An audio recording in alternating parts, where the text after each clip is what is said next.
serial killer covers his victims in modeling clay, and a local sculptor is accused of the crimes.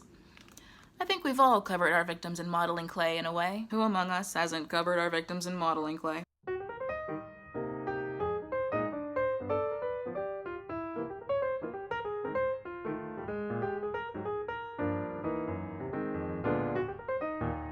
Greetings and salutations, beautiful humans. This is Amity Ravenclaw Elf, and I am just kind of doing my best. So, longtime viewers of this YouTube channel may know that I'm very, very into the yandere character type. If there's a character who's obsessed with another character, like obsessively in love with another character, I should specify, not obsessively just like, I gotta kill this character, then it's like, whatever, sure.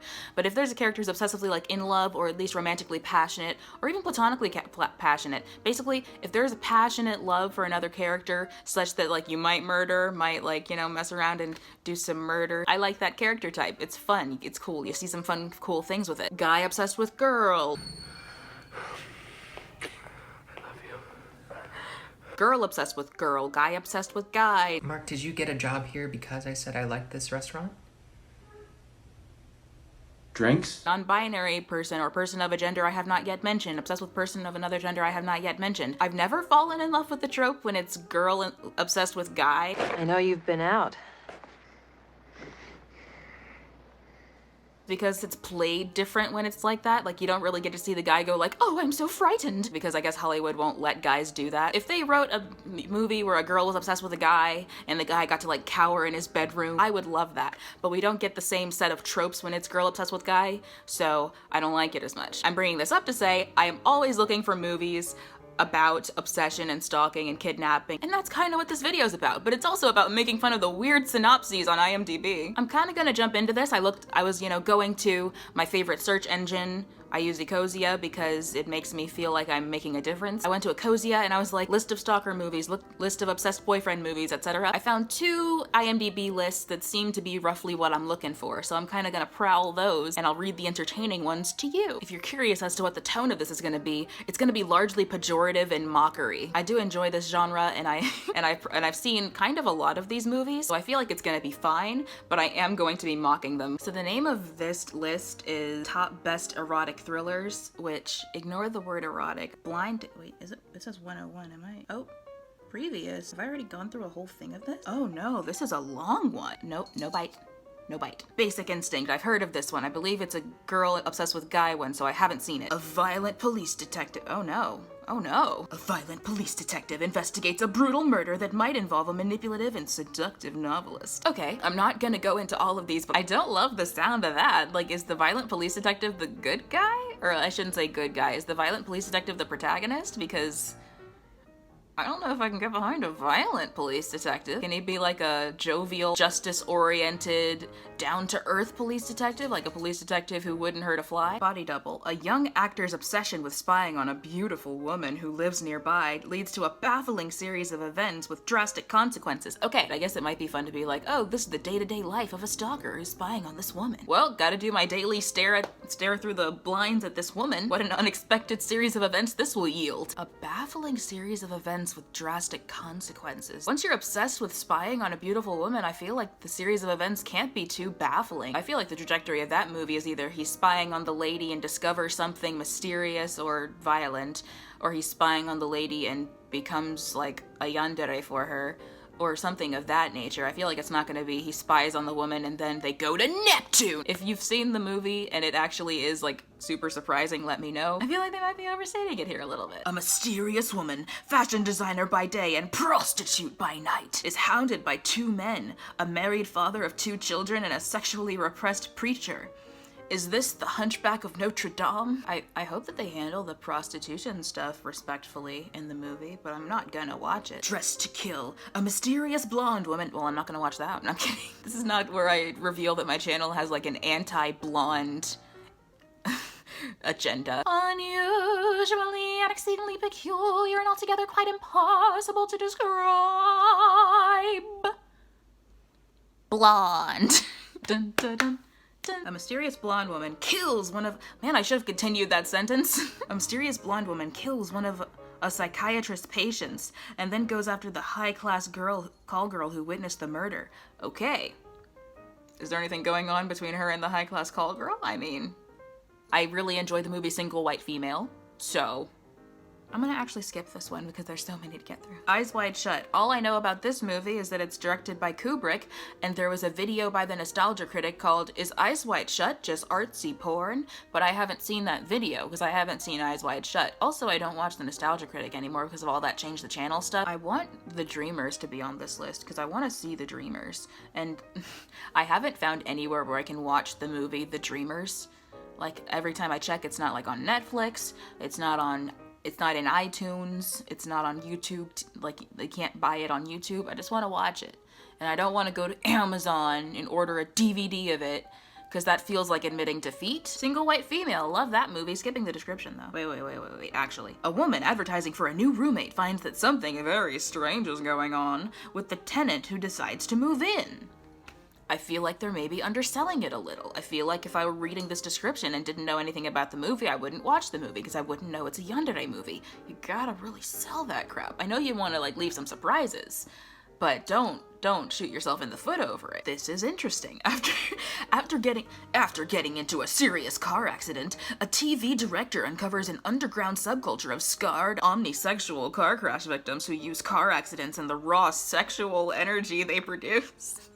Do they? I've been in a car accident. I wasn't feeling a lot of that. The raw sexual energy that car accidents produce to try to rejuvenate his sex life with his wife. What? Okay, hold on. He gets into a serious car accident. He is a TV director. I assume that matters in some way, that he's a TV director. But he gets into a serious car accident. And he discovers an underground subculture of, like, car crash victims who are, like, really utilizing the fact that they're car crash victims to galvanize their own sex lives. Are they just remembering the car crash they were in? Are they seeking out other car crashes? Is this just a room of people going like, and then I hit the brakes. And when I hit the brakes, I didn't stop fast enough. And I rammed into the other car. And it was loud. And then they're just like really into that? Is that what they're doing? I would actually kind of love to watch a movie of that, of them trying to like make car crashes seem like really alluring. My tires couldn't find purchase on the... Oh no, actually all of the words for slippery are a little bit sexual now that I think about it. Can't say like the wet road, certainly not the moist road. Maybe there is something to this idea. A perfect murder. A wealthy Wall Street speculator discovers that his wife has a lover. He investigates him and uses the carrot and stick to make him murder his wife. Okay. So we're having a little pronoun trouble here. Who does what? The wealthy spectator investigates the lover and uses the carrot and stick to make the lover murder whose wife? Does he make the lover murder his own wife? Or does he make the lover murder his wife? Is it a matter of, oh, my wife has a lover, so I'm gonna trick her lover into killing her? Or is it, my wife has a lover, so I'm gonna trick the lover into killing his wife, who is completely unrelated to any of this? I realize that I'm to assume it is, like, the spectator's wife, but I kind of love the idea that it's just like, I know who to punish for this, the wife of the lover. Like, why? I'm just living, dude. Also, the carrot and stick was just dropped into that. I realized that, you know, that's an idiom, carrot and stick, that you use to get horses to move or whatever.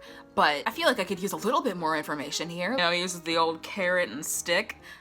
I don't know. What are you saying? Like, he lures him with money? With sex? Like, what am I to think is happening here? Planned to detail, it seems like a perfect murder. Like the title. But...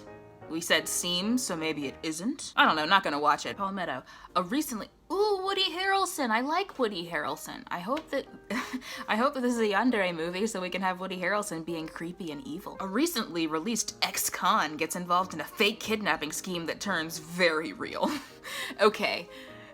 I'd love more information on that. Is he pretending to get kidnapped to collect, like, the ransom for himself? Like, he's just like, oh, you know what? I'll bet if I pretend to get kidnapped, I can get a lot of money out of it. And then he's like, wait, I'm actually kidnapped. What the heck?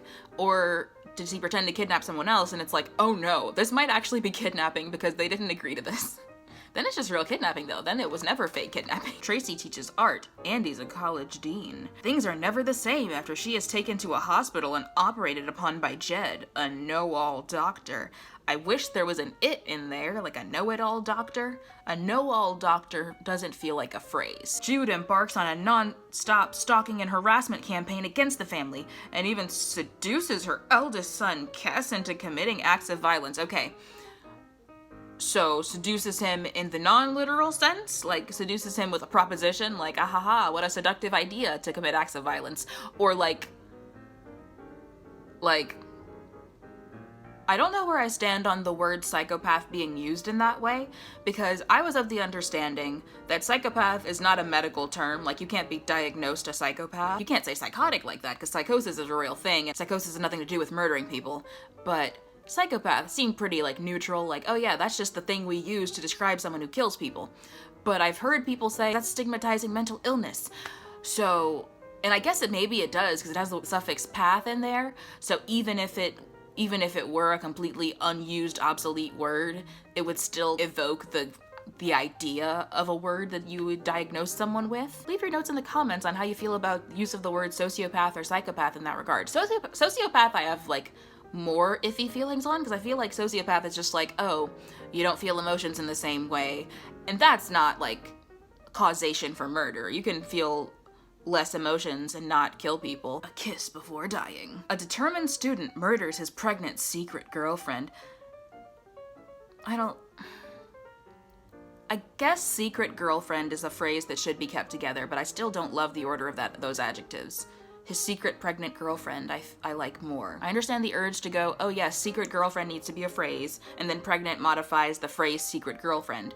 But I would prefer secret pregnant girlfriend. I'm sorry that I'm being very pedantic about this, but just the phrasing is bothering me. A determined student murders his pregnant secret girlfriend and moves on to her twin sister. Moves on to, I don't like. So that's why it's important that he's a secret, that she's a secret girlfriend. If they were openly dating, then it would have been like, oh, my sister was killed recently and you're her ex-lover. That's not a dynamic I want to really explore much. A flirtatious teenager with an eye for older men gets more than she bargained for when the handsome stranger she's pursuing turns out to be a serial killer. Okay, already I feel like there's gonna be a little bit of victim blaming in this movie. She's a kid, she's a child, yes? Even if she's like 18 or 19, that's still, like, she's being predated on, yes? That means she's being predated on? Okay, this one seems promising. This one seems like it might actually be something to add to my list. A popular anchor woman, Jamie Douglas, is stalked by a photographer who's obsessed with her and wants to win her affections at any cost. Might have to mess around and watch the trailer for that one, because that sounds like a gosh darn yandere movie. The 1996 movie Fear with Mark Wahlberg! I like that one. It's a yandere movie. If you haven't seen it and you like yanderes, 1996's Fear is a good movie. The movie High School Lover, the Lifetime movie High School Lover, is pretty much like the plot of Fear, but again, just like they took the movie Fear and they made it with different people, and I love it. And also, the protagonist is like mixed race. So it's like, okay, finally getting some color in these yandere movies, love that. If you're curious, another Lifetime movie with a person of color as the stalkee, like a person of color being stalked by the yandere, is My Nightmare Landlord. That one's a black woman. Another one is Lethal Admirer, although for some reason I'm not seeing the thumbnail on that one, but yes, it is that one is also has a black woman as a lover. If that's something you have interest in, you're welcome. I've heard of this one, The Skin I Live In. A brilliant plastic surgeon haunted by past tragedies creates this type of synthetic skin that withstands any kind of damage. His guinea pig, a mysterious and volatile woman who holds the key to his obsession. Okay. On one hand, his obsession is a promising pair of words. On the other hand, a synthetic skin that withstands any kind of damage, maybe removes some tension. Like, if he's given her invulnerable skin, then you can't get like, oh no, his knife is to her throat, or any of that kind of tension. It's just like, okay, it can't hurt me. I think there's another Antonio Banderas movie that's yandere. I'll see if it's on the list. A recovering gambling addict attempts to reconcile with his family and friends, but finds trouble and temptation when caught between feelings for his ex-wife and her dangerous hoodlum boyfriend. Okay. I have a question. Is it saying between feelings for his ex-wife and feelings for her dangerous hoodlum boyfriend? Or is it saying between feelings for his ex-wife and her dangerous hoodlum boyfriend? Is it like, oh no, I love my ex-wife, but she has a dangerous hoodlum boyfriend? Or is he saying, oh no, I love my ex-wife, and I love her dangerous hoodlum boyfriend? Of course, the issue structurally with that sentence was that he said between feelings for his ex-wife and her dangerous hoodlum boyfriend. We needed another noun there. Between feelings for his ex-wife and fear of her dangerous hoodlum boyfriend. You want to have that parallel structure to make it clear that the word feelings isn't modifying, like isn't being applied to both. Between feelings for his ex-wife and apprehension towards her dangerous hoodlum boyfriend, something like that. Liebestraum. I feel like that was a vocabulary word in one of my history classes at some point. I feel like I remember writing that down in a power map. The passion of darkly noon. What? I'm sure that means something within the universe of the movie, but me here outside of the movie, not having seen the movie with no context from the movie, that's a weird set of words. A young man who spent his life as a member of an ultra-conservative Christian cult loses his parents and becomes disoriented, wandering into a forest and meeting a coffin transporter, a caring woman, her mute boyfriend, and his mother. So he used to be a part of an ultra-conservative Christian cult. I love used to be in occult movies, mainly at Martha, Marcy May, Marlene. I've seen that. I enjoyed that. There's this one book called Amity and Sorrow by, I think the woman's name is Peggy Riley, and I enjoyed reading that. So, recommendation for you if you want to read a used to be an occult book.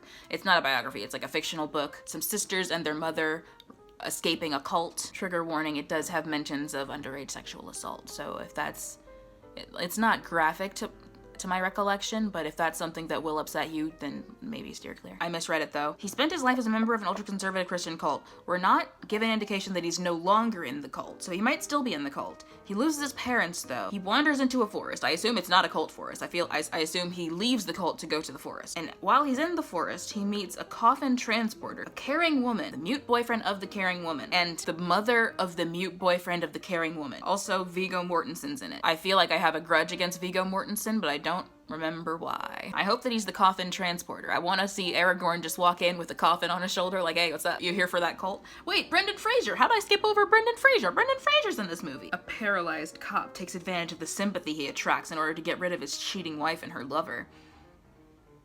Oh, and he's played by Christopher Reeve. Oh, no. Oh, no. Right? That's an oh, no? Yeah, that's, ugh. Oh no. Was that after?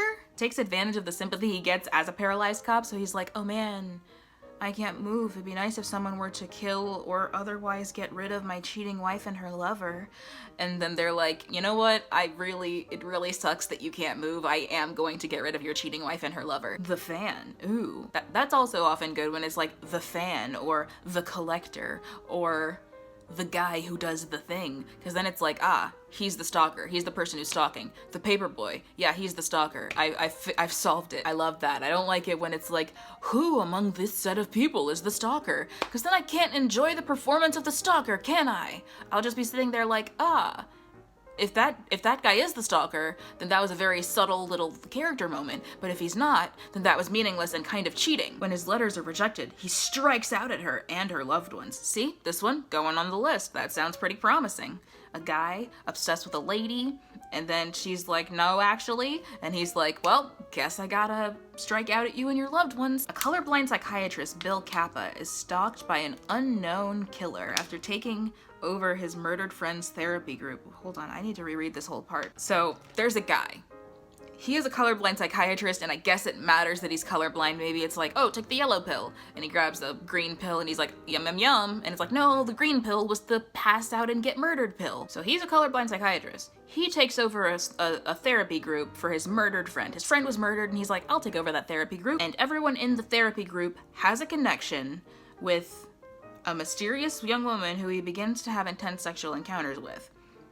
So everyone in that therapy group is like, oh yeah, and also Gwyneth, am I right? Yeah, Gwyneth. Man, I have some trauma related to Gwyneth. And he's like, boy, gotta get me some of that Gwyneth. I don't know if that's actually how it goes, but it would be like very funny if it's just like all of their trauma was directly tied to her and he was like, you know what, I'm into it. But no, it's probably just like, I'm Gwyneth's librarian and I'm Gwyneth's soccer coach from when she was 16 years old. I made up the name Gwyneth. I don't know what the character's name is. That's Halle Berry. A fishing boat captain juggles facing his mysterious past and finding himself ensnared in a reality where nothing is what it seems. I don't care about this movie, but I love that they use that parallel sentence structure I was talking about. Sister, sister! I wasn't allowed to watch that show. A late-night radio talk show host offers a room to a runaway teen at her opulent home. What she doesn't bargain for is the... Oh, that needed a semicolon or a period or something. We can't have a comma there. No, that's a run-on. For girl attacking guy movies, I love Hard Candy. It's not a stalker movie or I guess it kind of is, but it's like he's the predator, but she predates on him after she's like, hey, you're a predator, so I'm gonna punish you for being a predator. That's a fun movie. That's fun. Elliot Page did great in that. That was Elliot Page, right? I feel like that was Elliot Page. I'm not gonna look it up. But yeah, Elliot Page did great in that.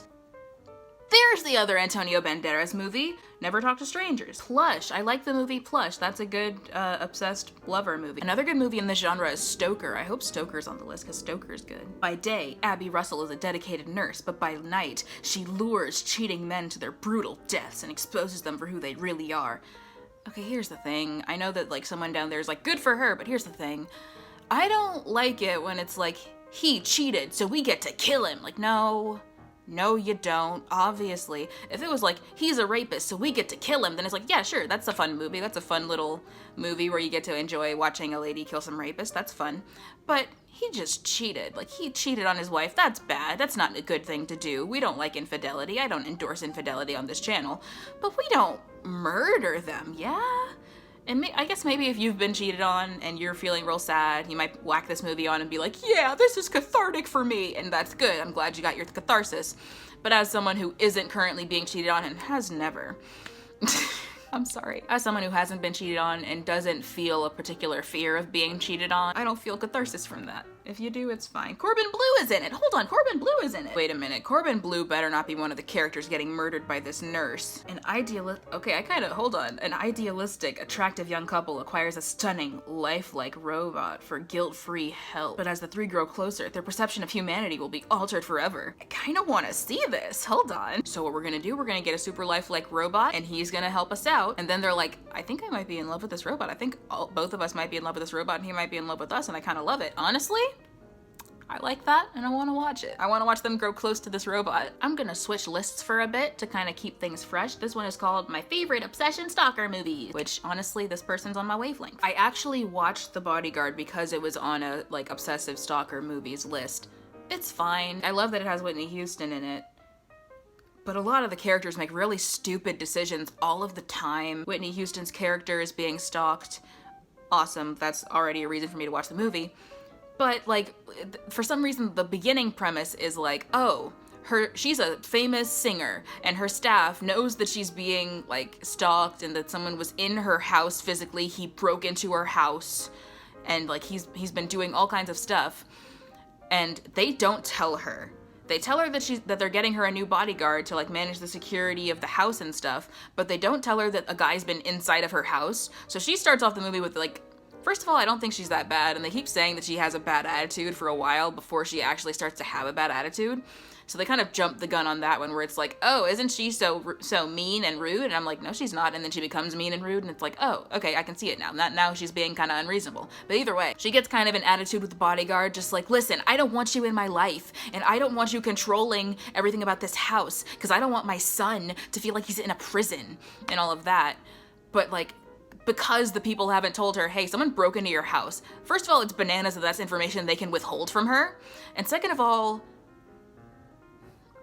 why do you think it would benefit her at all to not know that? Why have you let it go this far? And obviously I know why. I know it's because they're like, oh no, we don't want to scare her because then she won't do all the performance stuff we want her to do. But it's so stupid that we have like these incompetent people protecting her, and then this one guy who's like, hey, we should put some cameras up, yeah? We should do something to actually protect the house from that guy who broke in already. A group of sorority girls are stalked by a stranger. Okay, group stalkings are usually not as fun. If it was a matter of like, oh, the stalker is platonically or romantically obsessed with each and every one of them individually and is stalking all of them for that reason, then that would be fun. But I feel like that's not what it is. I feel like it's just like, he hates the sorority, so he's gonna go and kill them, or he's obsessed with women in general, and he's gonna go in there and act out that obsession on them for no reason. And that's when I don't like it. I don't like it when it's dehumanizing. A lonely and mentally disturbed cable guy raised on television just wants a new friend, but his target, a designer, rejects him with bad consequences. That sounds like it could be promising. Director Ben Stiller stars Jim Carrey, Matthew Broderick. Maybe it's a comedy. I don't know if I want to watch it if it's a comedy. 1 Hour Photo, I've heard of this, and I haven't seen it, but I want to. A mentally unstable photo developer targets a middle-class family after his obsession with them becomes more sick and disturbing than any of them could imagine. See, I like that. Also, it stars Robin Williams, but I like that because instead of it being like, stalks entire sorority, probably not for any individualistic reason, this one is like, he has grown attached to this family specifically because he's been developing their photos, so he is obsessed with them specifically. That I like. I want to watch it. Haven't yet, but I'm gonna. Elizabeth Olsen. Okay, here's the thing. I have nothing. I don't know that I have anything against Elizabeth Olsen personally. I don't know her as a human. But she plays Wanda Maximoff, which means that her face makes me angry. And luckily I watched Martha Marcy May Marlene before I watched WandaVision, so my dislike for Wanda was just, oh, I don't care for this character because she seems like she gets away with doing a lot of bad stuff and I'm not fond of that. Instead of like, they're still letting her do this, and whenever I point it out, a Wanda fan shows up going, you don't understand that she's depressed. I understand that she's depressed. I understand that she kidnapped a town too. But they're setting her up to be the villain later on. No. They're setting her up to be an antagonist later on. They're in no way treating her like a villain because every sympathetic character likes her. If you liked WandaVision, that's okay. It's just when you come at somebody who doesn't like WandaVision and you start going, yeah, you don't understand, you don't actually like the... It's like, if you don't like the MCU, stop watching. I like the MCU, I don't like Wanda, stop being... Just, it's like, you can like Wanda, just keep it in your lane is all. Just keep it right in your lane. If you see someone not liking Wanda, just, stay on your track, and it's fine. Especially when they don't like her for racially specific reasons, like, hey, she spends a lot of time harming people of color, doesn't she? And then people are like, it's a coincidence, she wasn't aiming for people of color. Well, yeah, but she certainly hit them, didn't she? I'm gonna stop. Yeah, Ingrid Goes West seems interesting, I'm gonna put it on my list. Berlin Syndrome, I've seen that one. It was okay.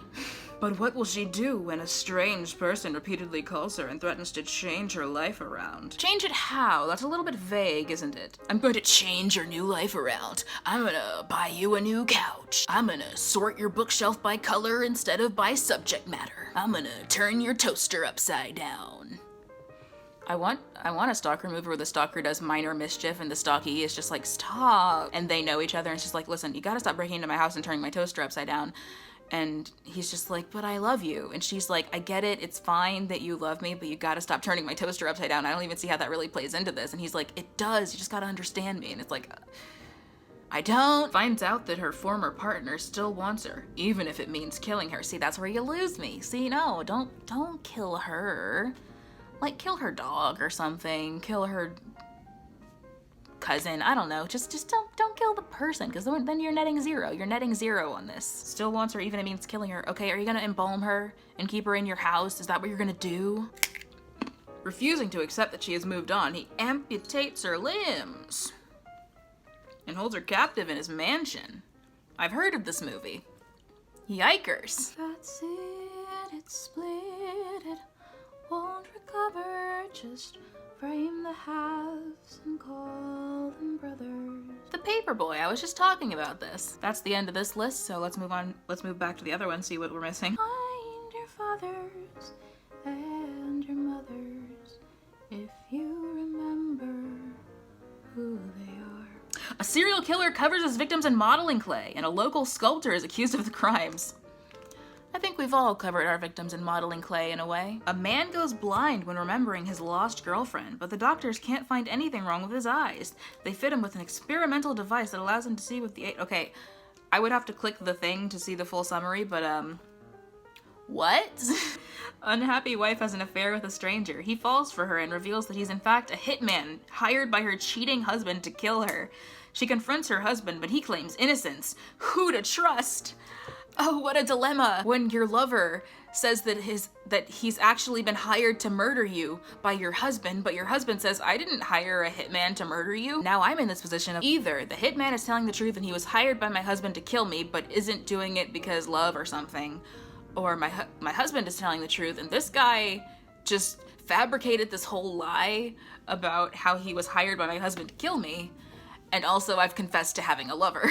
In order to get her husband back, an architect's psycho ex-wife kills everybody she can get her hands on. Everybody? Get her husband back as in revenge on her husband, like, oh, I'm mad at you and I'm gonna get ya. Or get her husband back, like, win him over, like, oh, I want my husband to love me again, so I'm going to kill everyone. He doesn't know everyone is the thing. Like, if she kills the ice cream man, he's not gonna be like, oh man, I should get back together with my wife, or feel bad about having left my wife. Because he doesn't know that the ice cream man is dead, because he doesn't know the ice cream man, unless he like checks the news and it's like, ice cream man murdered, and he's like, I'm gonna equate that somehow to my relationship with my wife. I feel like she's formulated a plan that's a little too oblique to have the results she wants. Kill his like sister or something, or like, again, dog, kill his dog. Elizabeth Harvest, that's a cool name. A brilliant man marries a beautiful woman and shows her his home, stating that it's all hers except a room she can't enter. First chance, she enters and discovers what might be human cloning. When the husband returns, she pays the price. Okay, so just right off the cuff, I'm gonna go ahead and say that she was cloned. I'm gonna go ahead and say that maybe he cloned her from a woman who left him or died. And maybe she's like the 10th or 12th one, and it's like, I got another one, it's fine. I can just go ahead and kill you for finding this out and start on the next one. If I'm wrong, then that's great. Boy Next Door, I've seen this one. It's also fine. A lot of yandere movies are just fine. Like, they're good in the, like, when you're watching them, because you can be like, oh man, how creepy, how suspenseful. But once you've seen it, it's like, okay, it's fine. This is one of the ones that I've rewatched before, so I guess it's up there with 1996's Fear starring Mark Wahlberg. The neighbors offered to exchange wives for one night. It was a joke, but only at first. It was a joke, but only at first. I love that. It's like, yeah, it sure started out a joke, but then we kept saying it over and over again, and then it was like, we're gonna do this, aren't we? We're just gonna kind of do it. A slick New York assassin accepts an unusual hit. A woman who not only is expecting him, but who is more than willing to be murdered. I hope they fall in love. I'm the prettiest poison you've ever seen. I never weigh more than 115.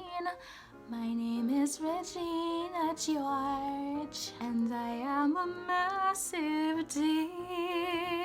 I don't care who you are. I don't care how you feel. Now his life is forever mine. Your life is forever mine. A drifter. There's so many drifters. Why is there always a drifter? I don't know that I've met a drifter. Why are there so many drifters in these movies? See, this is what I was looking for. An unhappy wife orders a guy she met over the internet to kill her, but the two of them fall in love. Exactly. Anytime it's like, I was supposed to kill you, but actually. That's great. Love that. I've heard of Indecent Proposal. A billionaire offers $1 million to a young married couple for one night with the wife. $1 million? Wait, is that legal? Does that count as prostitution? I feel like that probably counts as prostitution, doesn't it? I guess I don't know the legal definition of prostitution, but I feel like money for sex is it, right?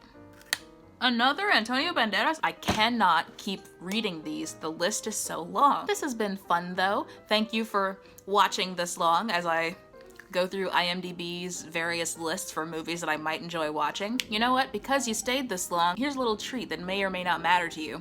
Now, longtime viewers know that this is Kaya, the American girl up here, but what you may not know is that Molly is also on this shelf. One second. See, right on the other side of the books. Her glasses are askew. Thank you for watching. Have a great day. Enjoy your life. You are worth it. Eat some carrot sticks, drink some water. But also, you know what? Maybe if you want to eat something you enjoy that won't harm your health, then maybe do that. And have a great day.